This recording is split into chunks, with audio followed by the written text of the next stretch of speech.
I want you to write in the comments just how many times I say the word incredible or incredibly in this video.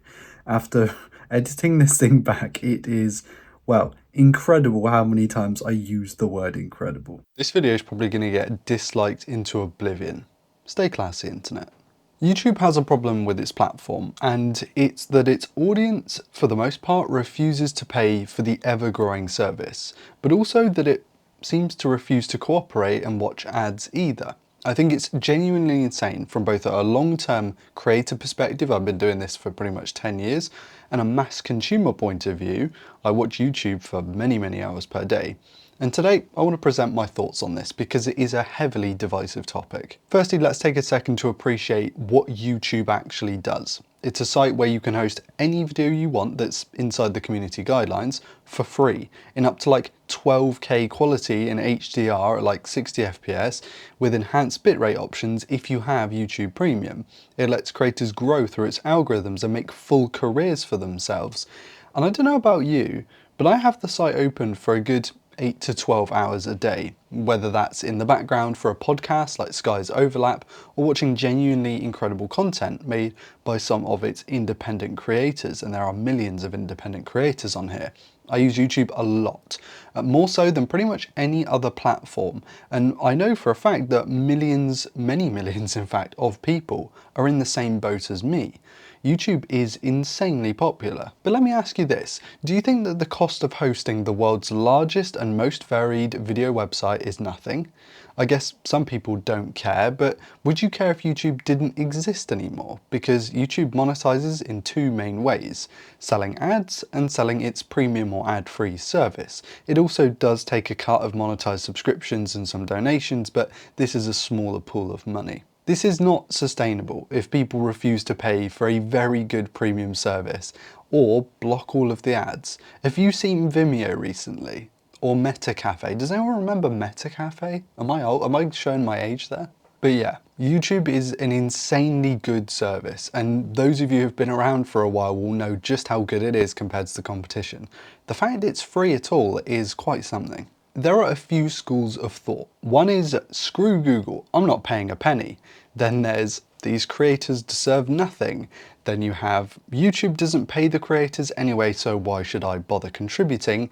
And content should be free. So let's delve into those opinions.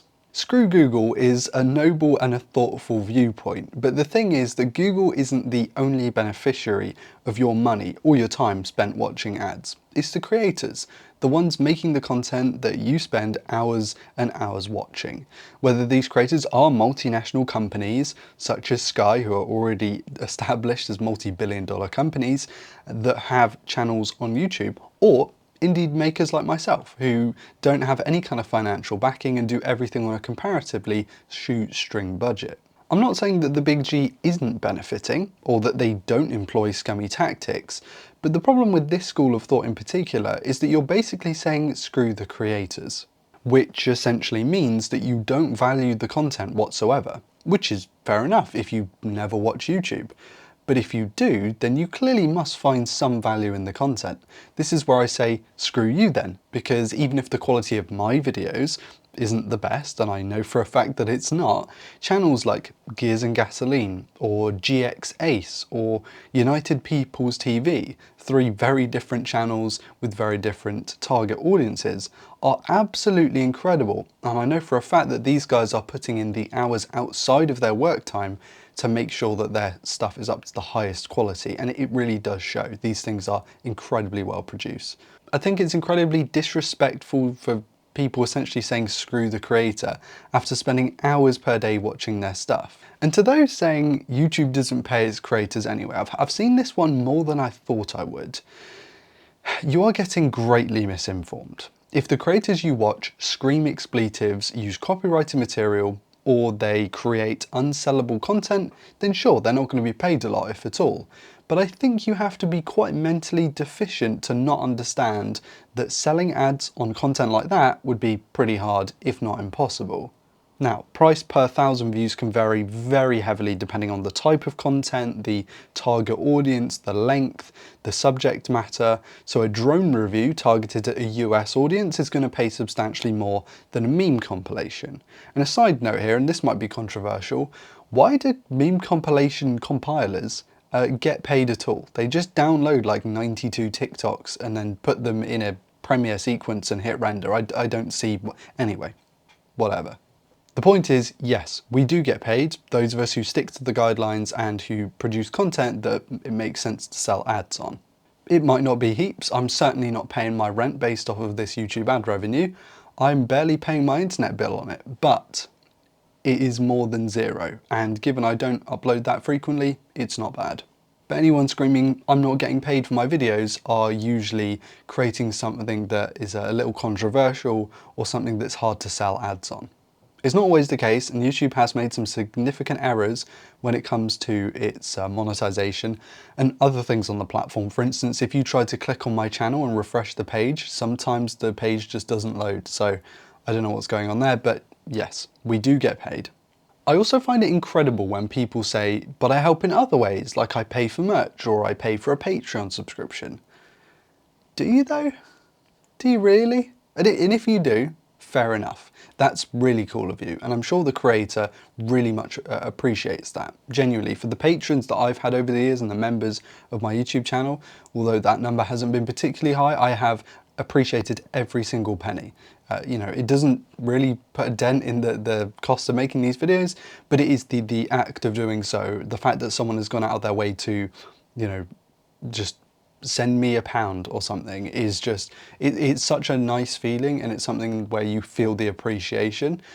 However, and I'm not saying that this is a bad thing, it doesn't pay for the platform that holds the content. So if you are paying someone directly for, let's say, you know, a piece of merch, like a t-shirt or something, unless you're paying for it through YouTube, which I'm not sure if you can do, you know, for the longest time there have been dedicated websites like Teespring, for example. If you're not paying for it through YouTube, then you're not contributing to holding the platform up. Now, I understand that you want to help the creator and you don't want the YouTube to take a penny and whatever, but the cost of the site isn't zero, and you just have to take a little step back and not look at your micro view, look at the macro view. The platform is the thing that usually makes the creator popular. So if you're not helping contribute to keeping the service alive, well, the service might not be around forever. Which kind of leads me to this incredible and almost fantastical mindset that everything should just be free and there is absolutely no value in paying for content that you enjoy. Now, this might be a new school of thought. Call me old-fashioned. I'm around 25. I don't know why I'm even mentioning old-fashioned, but since when did we just not pay for stuff? Like, you wouldn't walk into a store and start taking stuff and walking out. And if you would, fair enough, mate, there's no helping you. You are mentally deficient.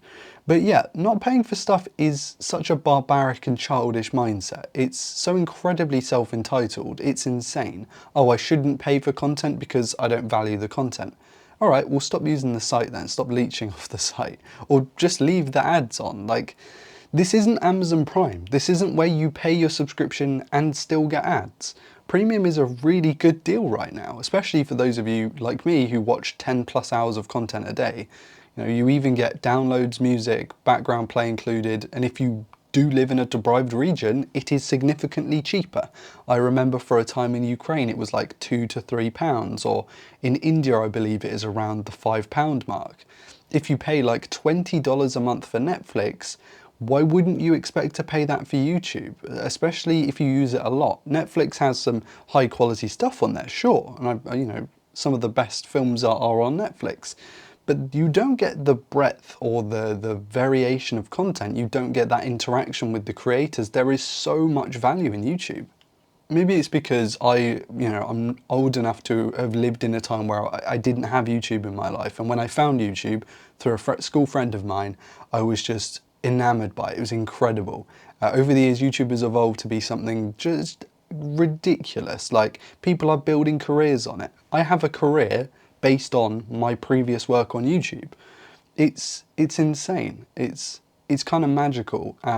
You know, for people who love making videos, it is quite the outlet. It is quite the thing to have in your life. I know a lot of people where if YouTube went away, I don't know what they'd do. And I've just read so many comments that are like, why is YouTube trying to get me to pay for premium? I realise at this point I have been mass downliked. I probably have my channel reported and a few death threats in there too. Stay classy, like a book.